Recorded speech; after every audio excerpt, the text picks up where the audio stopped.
Hello everyone, and once again a very warm and hearty welcome to my YouTube channel Destination Success। तो आज की जो ये video है ये आपका पार्ट 3 है चैप्टर नंबर 9 का, जो कि आपका क्लास 12th हिस्ट्री का है। इसके बाकी के 2 पार्ट्स मैं आपको ऑलरेडी करवा चुकी हूँ, जिसमें मैंने आपको मोस्ट ऑफ द टॉपिक्स इस चैप्टर के कवर करवा दिए थे। एंड अगर आपने वो चीज़ नहीं देखी है तो नीचे लिंक जो है वो डिस्क्रिप्शन में आपको मैंशनड है, आप फटाफट से जाके उसको देखें और फिर इस थर्ड पार्ट को कंटिन्यू करें। जो भी आपके क्वेश्चंस पेपर में आएंगे वो आपके इन्हीं 3 पार्ट्स में से या इन्हीं 3 वीडियोस में से आने वाले हैं। इसके बाद से आपको कोई भी टॉपिक या कोई भी क्वेश्चन नहीं आएगा पेपर में। तो इन वीडियोस को ध्यान से देख लें और ध्यान से समझ लें। तो स्टार्ट करते हैं हमारा थर्ड पार्ट। तो बेसिकली हमने जो 2 पार्ट्स पढ़े थे उसमें हमने जो आपके बादशाह की बाकी की चीज़ें होती थी, जैसे कि आपके आईन अकबरी, जो उनकी पांडुलिपियाँ वगैरह थी, उन सब के बारे में हमने उसमें पढ़ा था। और तो इस पार्ट में हम आगे की चीज़ों को कंटिन्यू करने वाले हैं कि बादशाह का दिन कैसे होता था, उनकी फैमिली बैकग्राउंड्स कैसे होते थे, इन सब के बारे में हम इसमें पढ़ेंगे। तो सबसे पहले इसमें का टॉपिक है बादशाह का दिन, कि जो बादशाह होता था उसका दिन किस टाइप से गुजरता था, कि वो अपने दिन में क्या क्या चीज़ें करता था। सबसे पहले जब भी सूर्योदय होता था तो उस टाइम पर बादशाह जो था वो आपकी व्यक्तिगत धार्मिक प्रथाओं को पूरा करता था। यहाँ पे व्यक्तिगत धार्मिक प्रथाएं क्या है आपकी, जैसे कि आपके हिंदुओं में क्या होता है, सुबह उठ के पूजा करते हैं। मुस्लिम लोगों में या मुसलमान जो धर्म है उसमें आपके नमाज पढ़ते हैं। ऐसे ही हर किसी धर्म में अपनी कुछ धार्मिक प्रथाएं होती हैं जिसको एक इंसान सुबह उठ के करता है। तो ऐसे ही बादशाह जो था वो यहाँ पर आपका मुगलों के बारे में बात हो रही है। तो बादशाह जो तो धार्मिक प्रथाएं जो था वो पूरी करता था। उसके बाद वो क्या करता था, पूर्व की तरह नहीं होगा, यहाँ पे तरफ होगा बेसिकली, पूर्व की तरफ मुंह करके एक छोटे से छज्जे या झरोके में आता था। या छज्जा झरोका क्या होता है, उसको आप बालकनी कहते हैं, जैसे आपके घर में होती है।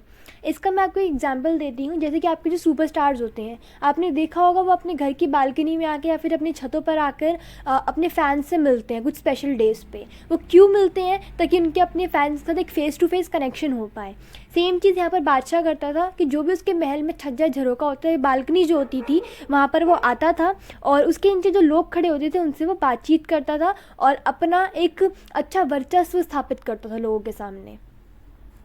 इसके नीचे लोगों की भीड़ बादशाह की झलक पाने के लिए इंतज़ार करती है। मतलब जो भी नीचे झरोका के नीचे लोग खड़े होते थे वो क्यों खड़े होते थे, बादशाह की झलक पाने के लिए।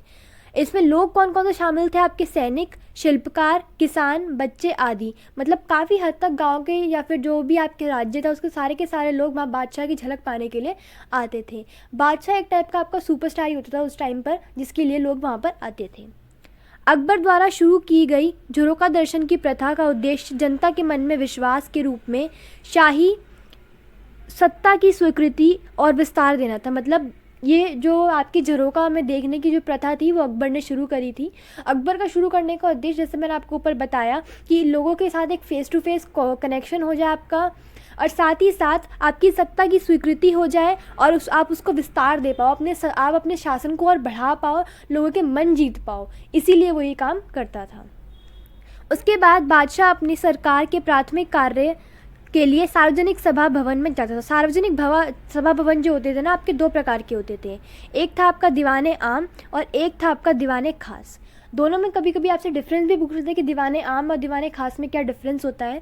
तो बेसिकली जो आपके दीवाने आम होता है ये आम चीज़ों के लिए होता था। मतलब आपके पूरे राज्य में जो भी प्रॉब्लम्स हो रही हैं, चाहे किसी एक पर्सन इंसान की है या कोई बड़ी मसलत है या कुछ भी है, तो सारे के सारे आम लोग वहाँ पर शामिल होते थे। कोई स्पेशल चीज़ वहाँ पर ऐसा कुछ नहीं था कि मतलब यही आ सकता है ये नहीं आ सकता, ऐसा कुछ भी नहीं था। सारे के सारे लोग वहाँ पर शामिल हो सकते थे। इवन जो आम आदमी होते थे एक राज्य के, वो भी इसमें शामिल हो सकते थे। दूसरा आपका आता है दीवाने खास। दीवाने खास कहते हैं, जैसे नाम से चल रहा है आपको खास है, इसमें सिर्फ जो कुछ खास लोग बादशाह के होते थे, जो जिनके साथ बादशाह अपने सीक्रेट्स शेयर करता था, जिनके साथ बादशाह अपनी गोपनीय कार्य करता था, वही लोग इसमें शामिल होते थे। उसके बाद आता है आपका तख्ते ताउस। ये काफ़ी हद तक आपका इम्पॉर्टेंट टॉपिक है, जिससे कई बार क्वेश्चन आगे पेपर में पूछे जा चुका है। तो तख्ते ताउस क्या है, शाहजहां का ये एक तख्ते ताउस बेसिकली एक तख्त का नाम था जो शाहजहां का तख्त था। इसकी स्पेशलिटी क्या थी, इसको इतना हम फेमस क्यों कर रहे हैं, इतना हमने क्यों पढ़ रहे हैं इसको, क्योंकि ये जो तख्त था वो रत्न जड़ित था। रत्न जड़ित का मतलब होता है इसमें पूरे के पूरे तख्त में आपके रत्न जो थे वो जड़े हुए थे, रत्न लगाए हुए थे। साजो सज्जा में 7 वर्ष लगे और इसको बनाने में पूरे 7 वर्ष लगे थे। इसकी सजावट में बहुमूल्य पत्थर रूबी का प्रयोग किया गया था। मतलब जो भी आपका ये तख्ते ताउस बना था, इस पूरे को सजाने के लिए रतन जो थे बेसिकली वो किसके लगे थे, आपके रूबी के रतन लगे थे, जो काफ़ी हद तक आपके एक्सपेंसिव या महत्वपूर्ण या फिर आप कह सकते हो कीमती होते हैं। शाह अब्बास सफ़वी ने दिवंगत बादशाह जहांगीर को भेजा था ये तख्त। मतलब भेजा किसने था, ये शाह अब्बास ने भेजा था। किसको भेजा था, जहांगीर को भेजा था। तो बेसिकली एक तख्त जो था वो उसने भेजा था, पर ऐसा तो नहीं ना कि जहांगीर के मरने के बाद उस पर वो बैठेगा ही नहीं। जहांगीर का जो अगला उत्तरदायी था, मतलब जो अगला उत्तराधिकारी था, उसके पास भी तख्त गया था। तो ये आपका तख्ते ताउस के बारे में था। नेक्स्ट आपका टॉपिक आता है पदवियाँ, उपहार और भेंट, कि मतलब कौन कौन सी पदवियाँ, किस तरीके से उपहार और भेंट जो थे वो उस टाइम पर दिए जाते थे।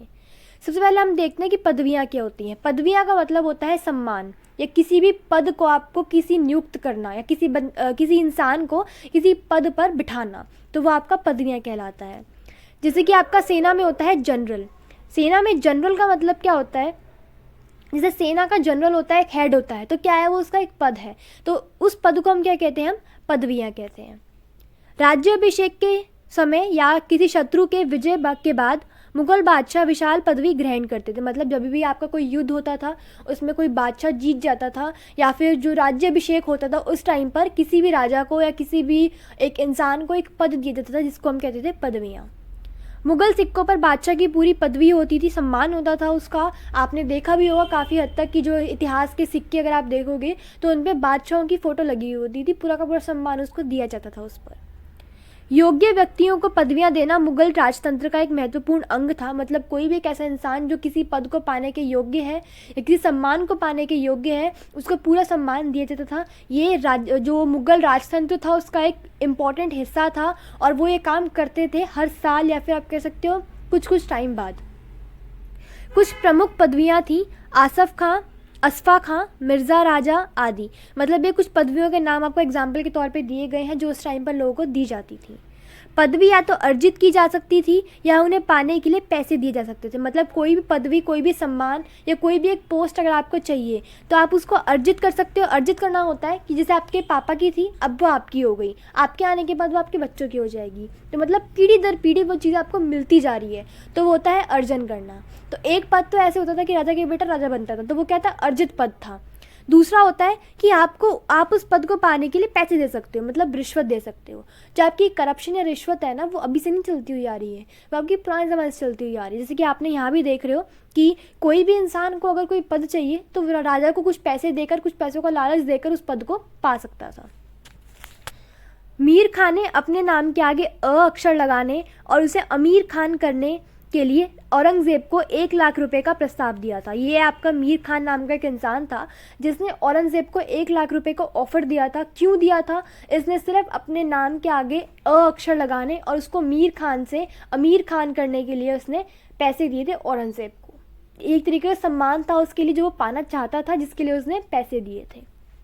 अन्य पुरस्कारों में जामा भी शामिल था, जिसे पहले कभी ना कभी बादशाह द्वारा पहना गया होता था।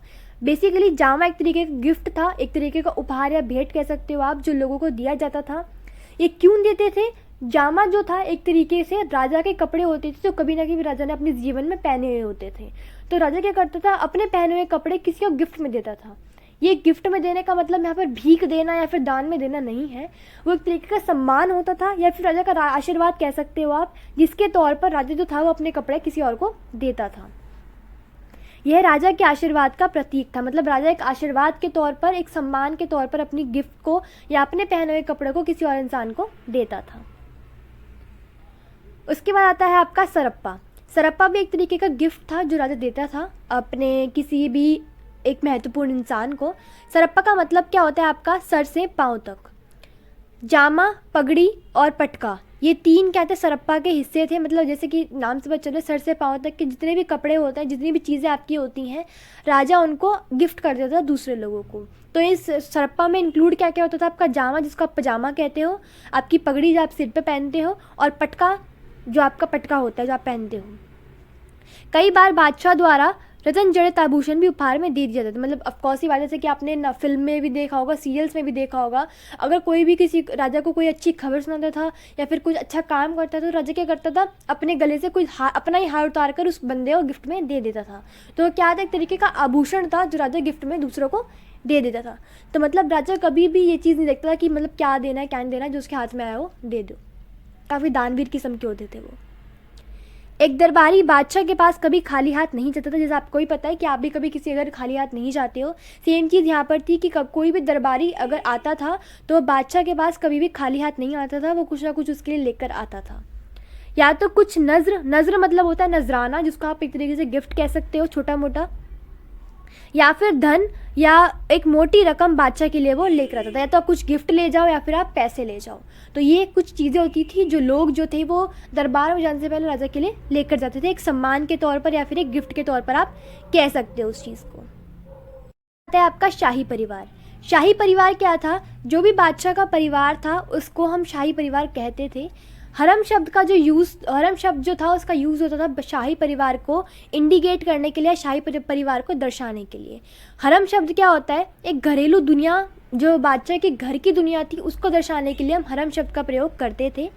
और ये एक फ़ारसी शब्द से मिलकर बना था जिसका मतलब था पवित्र स्थान। ये काफ़ी इंपॉर्टेंट लाइन है। मतलब कभी कभी आपसे क्वेश्चन में ऐसे ही पूछ लेता है कि हरम शब्द कहाँ से निकला, किस भाषा से निकला, तो आप कहोगे फारसी भाषा से निकला। इसका अर्थ क्या है, इसका अर्थ है एक पवित्र स्थान। घर को हमेशा हम पवित्र स्थान ही मानते हैं। शासक वर्ग में बहुविवाह बहुत प्रचलित था। मतलब जो भी आपके शासक वर्ग थे, बहुत पुराने ज़माने में जो आपके शासक हुआ करते थे, उसमें बहुविवाह जो था वो काफ़ी प्रचलित था। बहुविवाह क्या होता है, एक साथ शादियाँ करना, उसको हम बहुविवाह कहते हैं। राजपूत परिवार और मुग़ल दोनों के लिए ही जो ये बहुविवाह था ये काफ़ी प्रचलित था। हमेशा मुग़लों में ही नहीं, राजपूतों में भी कभी कभी बहुविवाह जो था वो किया जाता था। विवाह राजनीतिक संबंध बनाने एवं मैत्री संबंध स्थापित करने का एक तरीका था। मतलब शादी वो क्यों करते थे, कोई राजनीतिक संबंध बनाने के लिए, अपने आप को और स्ट्रॉन्ग बनाने के लिए, पावरफुल बनाने के लिए या ताकतवर बनाने के लिए, या फिर एक मैत्री संबंध, एक जो फ्रेंडशिप वाला रिश्ता होता है ना, वो स्थापित करने के लिए। मतलब जैसे कि अगर कोई एक राजा था इस देश का, एक राजा था इस देश का, दोनों आपस में फ्रेंड्स थे, इन्होंने अपनी मित्रता को और पक्का करने के लिए क्या करा, अपनी बच्चों को आपस में शादी करवा दी। तो ये क्या होता है आपका मैत्री संबंध। दूसरा आपका राजनीतिक संबंध, जैसे कि आपने जोधा अकबर में भी देखा होगा, जो जोधा के पिता थे और जो अकबर था, उन दोनों के युद्ध हुआ था जिसमें जो जोधा का पिता था वो हार गया था। तो अकबर ने क्या शर्त रखी कि हम इस युद्ध को समाप्त कर देंगे और आपके ऊपर कोई कब्जा भी नहीं करेंगे अगर आप अपनी बेटी की शादी मेरे से कर दो। तो वो क्या था, एक तरीके का राजनीतिक संबंध उन्होंने बनाया था विवाह का। इसके बाद आता है आपका कि मुग़ल परिवार में आने वाली स्त्रियां जिनको हम बेगम कहते थे और अन्य स्त्रियां जिनको हम आगा कहते थे। बेगम और आगा में फ़र्क होता है। बेगम वो औरतें होती थी या जो वो स्त्रियां होती थी जो शाही घराने से आती थी, और आगा वो होती थी वो स्त्रियां जिनका शाही घराने से कोई संबंध नहीं होता था। तो जो बेगम होती थी इनका जो ओहदा होता था वो ज़्यादा ऊंचा होता था, और जो आगाह होता था इनका ओहदा नीचा होता था। दोनों में एक तरीके से अंतर रखा जाता था। महर या दहेज शाही परिवार से अत्यधिक मात्रा में आता था। मतलब जब भी शादी होती है तो जो दहेज होता था, जो महर की रकम होती थी, वो काफ़ी अधिक मात्रा में आती थी। नूरजहां के बाद मुग़ल रानी और राजकुमारियों ने महत्वपूर्ण वित्तीय स्रोतों पर नियंत्रण रखना शुरू कर दिया। नूरजहां कौन थी, आपको हमने पिछली वीडियो में भी पढ़ा था ये कि नूरजहां कौन थी, किसकी बेगम थी, या आप मुझे नीचे कमेंट सेक्शन में मेंशन करके बताएंगे। तो जो नूरजहां थी उसने क्या करा, और उसके बाद की जितनी भी मुग़ल की रानियाँ थी और राजकुमारियाँ थी, सबने अपना वित्तीय स्रोत पर नियंत्रण रखा। वित्तीय स्रोत वो स्रोत होते हैं, वो सोर्सेज होते हैं जिनसे एक राज्य के अंदर पैसे आते हैं। तो जो भी रानियाँ थी उन्होंने वित्तीय स्रोत पर, मतलब जहाँ से एक राज्य में पैसा आ रहा है, कमाई आ रही है, उन सब पे नियंत्रण रखना शुरू कर दिया था। शाहजहां की पुत्रियाँ जहान आरा और रोशन आरा को ऊंचे शाही मनसबों ने से समान वार्षिक आय होती थी। मतलब जो इसकी दो बेटियां थी शाहजहां की, जहान आरा और रोशन आरा, दोनों को एक काफ़ी हद तक एक बड़ा सा जो एक इनकम होती है ना वो प्राप्त होती थी हर साल। कहाँ से होती थी, शाही मनसबदारों से प्राप्त होती थी। इसके बाद सभी सरकारी अधिकारियों के दर्जे और पद दो तरीके के ओहदे होते थे। मतलब जो भी आपके सरकारी अधिकारी होते थे ना, उनके जो भी दर्जे और पद होते थे वो दो तरीके के होते थे। एक था आपका जात और एक था आपका सवार।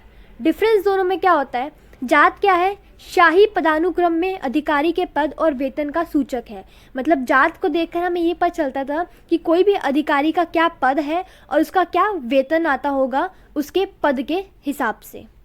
दूसरा आपका सवार। सवार क्या होता है? सवार हमें ये सूचित करता था कि एक इंसान अपनी सेवा में कितने घुड़सवार रख सकता है। मतलब जब भी किसी इंसान को आप कोई पोस्ट देते हो या कोई पद देते हो ना, तो उस पद के साथ आप उसको कुछ छूट भी देते हो कि अगर आपका ये पद है तो आप इस पद के हिसाब से आप ये काम कर सकते हो। तो राजा क्या करता था, जो उसके मंत्री होते थे या जो कुछ अच्छे पद पे बैठे हुए लोग होते थे उनको अनुमति देता था कि आप अपने काम काज के लिए या अपने अंडर आप घोड़े रख सकते हो, घुड़सवार रख सकते हो। तो वही चीज़ आपकी सवार में आ जाती है। लास्ट टॉपिक आपका इस चैप्टर का आता है मुगल दरबार में जेसुइट धर्म का प्रचारक। जेसुइट धर्म क्या होता है? जो आपका ईसाई धर्म होता है, क्रिश्चियन धर्म होता है, उसको हम जेसुइट धर्म बोलते हैं। एक काफ़ी इंपॉर्टेंट क्वेश्चन है ये भी कई बार आपसे पेपर में पूछा जा चुका है कि जो अकबर था वो इतना उत्सुक क्यों था जानने में जेसुइट धर्म के बारे में। अकबर ईसाई धर्म के बारे में जानने में बहुत उत्सुक था। अकबर, जैसे कि हम सब जानते हैं, हमने काफ़ी हद तक अकबर के बारे में पढ़ा भी है कि जो अकबर था वो हर एक धर्म की काफ़ी रिस्पेक्ट करता था और हर एक धर्म का जानने में उसको बहुत उत्सुकता होती थी।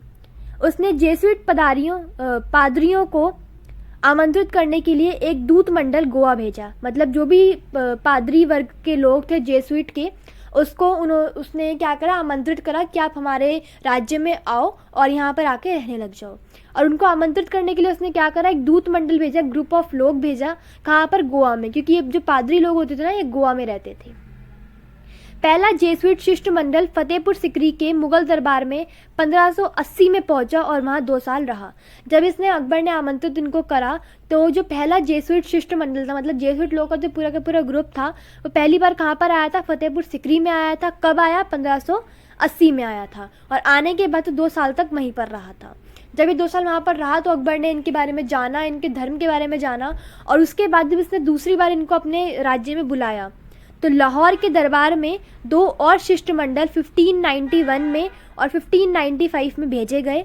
और अकबर ने क्या करा, अकबर के सिंहासन के काफ़ी नज़दीक जेसुइट लोगों को स्थान दिया जाता था। मतलब जो अकबर का स्थान, जैसे ये आपका अकबर का स्थान है, तो इसी के काफ़ी पास जो था ये जेसुइट लोगों को यहाँ पर बिठाया जाता था। क्यों? क्योंकि एक तरीके से हमने ऊपर भी पढ़ा कि जो अकबर के या जो राजा के आसपास बैठता था उसका पद ऊंचा होता था, तो ये राजा के काफ़ी करीब थे, तो इसलिए राजा जो था इनको अपने पास ही बिठाता था। इसी के साथ आपका ये चैप्टर यहाँ पर ख़त्म हो चुका है तीनों पार्ट्स में। आप तीनों पार्ट्स को बहुत ध्यान से समझ लें। अगर आप कुछ नहीं समझ में आता तो आप इसको नीचे कमेंट सेक्शन में मेंशन कर सकते हैं। और कोई डाउट हो आपका समझने में तो आप एक बार दोबारा वीडियो को देख लें, आपके सारे डाउट्स अपने आप क्लियर हो जाएंगे। वीडियो पसंद आई हो तो लाइक, कमेंट, शेयर ज़रूर करें और चैनल को सब्सक्राइब करे बिना ना जाएं। Hope you like the video and all the best for your exams.